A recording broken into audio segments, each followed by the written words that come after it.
again.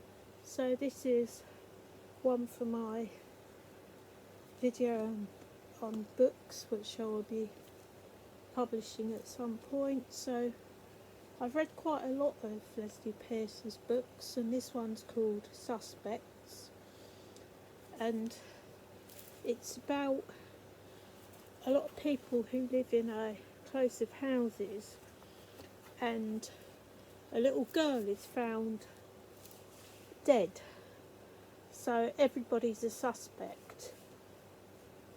And as you go through the story, you find that each individual suspect, some are clean, that they haven't done anything else wrong, but as you go through it, you find that there are some of them that, while they're murder suspects for the little girl, you also find out that they've actually been doing other things that are against the law, like dealing in cigarettes that they haven't paid duty on, and setting fire to things, and engaging hitmen and things like that. So you find out in the end who it is who killed the little girl, and it's quite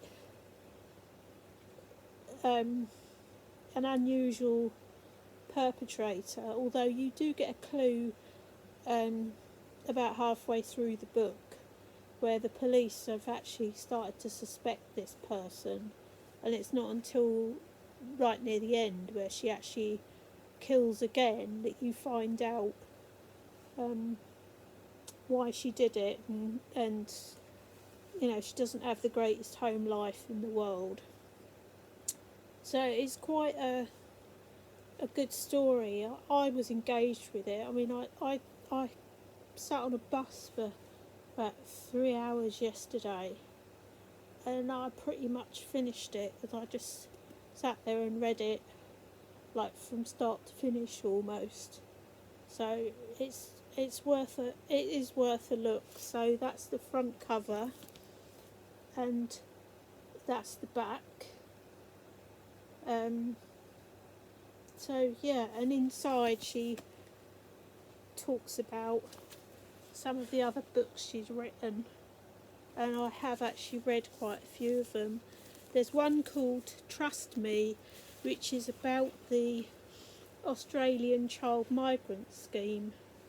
So if you've ever heard of Empty Cradles or Oranges and Sunshine by Margaret Humphreys, that is the real life story of the Child Migrant Trust. And it's also briefly mentioned in one of the episodes of Call the Midwife, if there's anybody that watches Call the Midwife. So the very early series, when you still had Jessica Raine playing Jennifer Worth, it is actually mentioned that a couple of the children end up being shipped out to Australia. And as we know now, that wasn't the paradise that it was made out to be.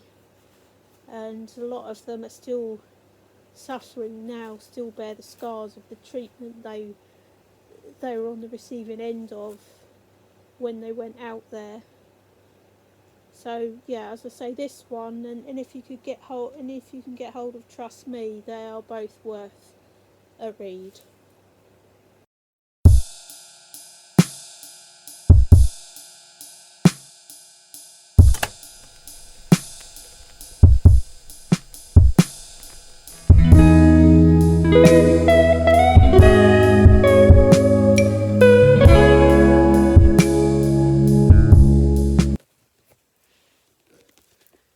Hi guys, so I said I'd add to a list of books I've been reading. So this is one I've just finished today, and it's Alan Titchmarsh, called The Haunting. It spans across 2 centuries, and it's got a lot to do with ancestry, and there are clues that you pick up throughout the book when you switch between periods, but the person you think is the heir to the house is not, although it turns out he can't claim it anyway, because his mother was illegitimate, although he himself wasn't, and you don't actually find that out till right near the end. So what it actually says on the back is, how can the mysterious disappearance of Anne Flint and the drowning of a young girl in a chalk stream in 1816 possibly affect the life of schoolteacher Harry Flint some 2 centuries later? With a failed marriage and no job, Harry is drawn to research his ancestors. The deeper he digs, the more he realises that the past is closer than he had ever imagined. The Haunting is a story of love, betrayal and intrigue, where people are not what they seem and the past is no more predictable than the future. And one of the red herrings is his friend, his fellow schoolteacher and friend, also has something to do with the lineage that owned the house, or close friends or relatives, but he turns out not to be the one who actually was in line to inherit the house in question. Although, as I said, Harry himself couldn't claim the house because his mother was illegitimate, and the previous generation, both male heirs, died without issue. So that was why the house was sold into other hands. So I picked this up in a community bookshops, bookshelf. So one of those ones where you take books and you leave books. So oh, excuse me. I'm getting over a cold. Excuse that coughing. So now that I've finished it, I'll be putting it back. But I've got quite a few others to keep me going for a while. So I won't need to get any more, because I need to get rid of some that I've got before I go and collect even more. So it's a good book, and if you can find a copy of it, I would suggest that you give it a go. Another book that I picked up from a charity shop, I don't know if everyone can remember these Observer's books of various subjects. So this particular one is Wildflowers, and it's been owned by various people. And according to the plate in front, it's published by Frederick Ward and Company. Anybody who's familiar with Beatrix Potter will know that that was her publisher. And the revised edition, it said, was printed in 1963. So this book is over 60 years old. I wouldn't know how much it would have cost brand new, but as you can see, it's in fairly good condition for a 60-year-old book. And the pages have still got their stringing, so they are not falling out. Some of the illustrations are black and white, as we can see there, and they include a explanation about where you can find these, when they flower, what their common names are, and then there's also some colour plates in here. This was common with these Observer's books. They didn't colour every single image that was in the book, so because they were mostly to do with wildlife and so on, so they didn't always colour in the images. So here's 2 coloured images from the book. I paid £1 for this.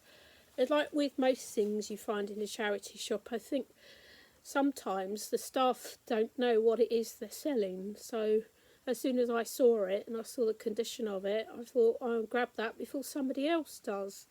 So that's another book that I might not necessarily read it. It's more one for just dipping in. If I spot a flower, I can look it up. And it will help in drawing, because I do draw flowers very occasionally. I have been known to do it way back in the past. So although it's not something that I've really done recently, it's something that I could get back to. So that's another book to add to the list.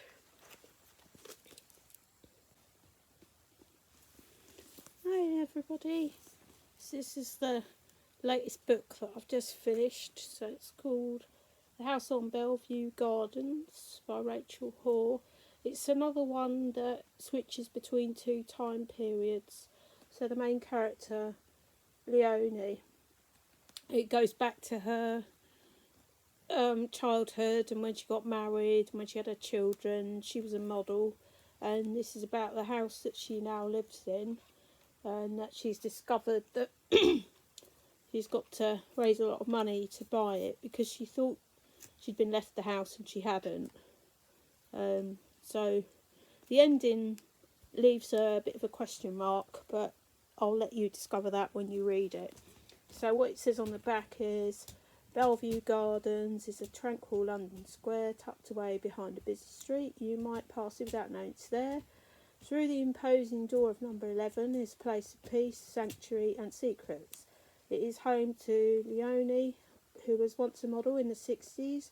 She came to the house to escape a destructive marriage, and now, out of gratitude, she opens the house to others in need. So she lets people live in the spare rooms and charges them a minimum amount of rent. So there are 3 that are running from their own problems: Rosa, Steph and Rick. They've all found their way to Leonie's house, each seeking a refuge and searching for a new start. But then Leonie discovers that the house which has provided sanctuary for so many is under threat. Can she rescue the place that saved her all those years ago? Turn the key on the front door, I'm assuming, to enter Rachel Hall's most compelling novel yet. This is the first time I've read a Rachel Hall book, and it was quite a bit of a page turner. I mean, I was reading it while I was travelling on the bus, so I got through it quite quickly, and then I did want to find out what happened in the end. I just wished that I'd actually found out whether the house was able to be bought or not. Other than that, I won't give anything else away, but if you can find a copy of it, it is worth a try. It's another one that I picked up in one of these leave a book and take a book bookshelves. Unfortunately, the one where I picked it up from in our town centre, in their infinite wisdom, they've decided to close it. I don't know why. When I went and inquired in the central management offices, they don't know why, because they don't get told about things like that. So I don't know what exactly it is they manage, but they don't seem to be told very much. So it looks like I'm going to have to email the people who own the shopping centre to find out whether they are going to open another book barn, as they call it, or that's it. It's a shame, because it was easy to just pop in there and stick the last book back on the shelf and take another one out. Excuse the cat bombing me again. Only a minor incident this time. But yeah, I'll add this to my books video, which I'm hoping to put out on my channel on the 10th of April. So see you soon.